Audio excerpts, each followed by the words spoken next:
What do you think about the violence in hip hop and how all these rappers been getting killed lately? Man, I hate that shit, man. I hate it, man. You know, it's so fucked up, man. You know, and that, you know, that's the thing. I've got this whole movement that I'm pushing called the Hip Hop Manifesto. You know, if you follow me online, Hugh E MC, IG Hugh E MC, at Hugh E MC, Twitter, yada yada, HUGH EMC. For anybody that that's not following me, that wants to follow me, I talk about this movement called the Hip Hop Manifesto. I talk about this all the time, and what the Hip Hop Manifesto is about, it's about stopping this violence and stopping the mentality that perpetuates this violence. I hate it, man. It's like, I grew up on the streets of Frisco, so many friends and loved ones have been killed, not just died, but murdered, and so every time something like that happens, it's like it opens up the wound again a little bit. You never really heal from that type of trauma. And as a rapper, I just hate to see these young black brothers make it. It's like, man, you're doing it now, you've made it, and you fall off into this chaos and just have it taken away, or you throw it away, And this is one thing, I used to gang bang all this shit, so I know how the brothers feel and think. It is not just that easy to stop banging. You know what I'm saying? It's like you just can't stop that shit. And I know how they feel. Like when you in that mindset, wanting people to fear you, feeling that, that your black is the sickest, like all that means everything to you. You know what I'm saying? So that's where the mindset is at. Most definitely dealing with the violence. One thing that, I was building off of was the fact that using the Hip Hop Manifesto to put these positive images into the media is very important. The powers that be understand that media is powerful because, like, right after the civil rights movement ended, in 1968, around 1970, President Richard Nixon sat down with the FBI, COINTELPRO, J. Edgar Hoover,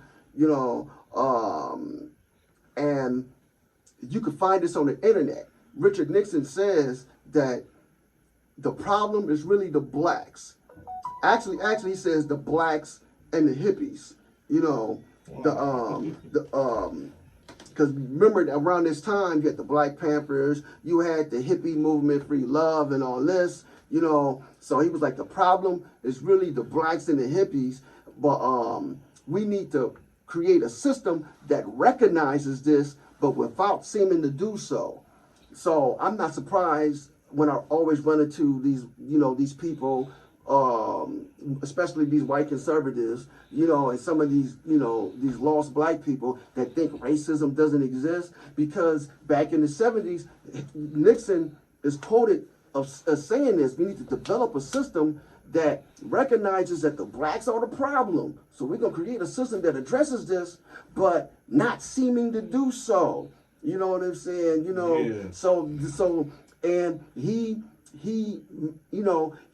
got with the media to criminalize the black man, the black male, black people, but the black male in particular. Newspapers, television back then, but now it's continued in today. But they criminalize the black male. If you look at it, you see, when you look at the media, it's the disproportionate reporting on black crime, be it black on black crime or just, black people committing crime, period. And you think that white people don't commit crime, but they're over 60% of the population. There's more white people in jail than black people. So where is all the reporting on the white crime? But this is something that Nixon set up way back then because he did not want another Black Panther Party to rise.